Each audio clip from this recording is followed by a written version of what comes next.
ಮಲಗಿದಾಗ ಹಲವು ಆಭರಣಗಳು ಜಲವು ಆಗಿ ಜಾಣತನದಿ ಮರುಳು ಮಾಡಿಕೊಂಡೆಯಲ್ಲಿ ಮಾಯಾದೇವಿಯೇ.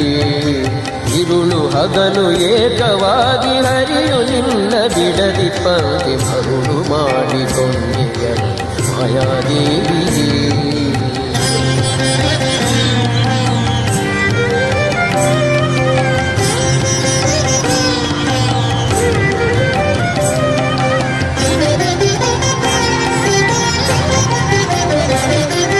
ಸರ್ವಸಂಗ ಬಿಟ್ಟು ಸನ್ಯಾಸಿಯಾದ ಕಾಲಕ್ಕೂ ಸರ್ವಸಂಗ ಬಿಟ್ಟು ಸನ್ಯಾಸಿಯಾದ ಕಾಲಕ್ಕೂ ಸರ್ವದ ತನ್ನೆದೆಯ ಮೇಲೆ ಬಿಡದೆ ನಿನ್ನ ಧರಿಸಿ ಪಂಕ್ತಿ ಮರುಳು ಮಾಡಿಕೊಂಡೆಯಲ್ಲೇ ಮಾಯಾದೇವಿಯೇ.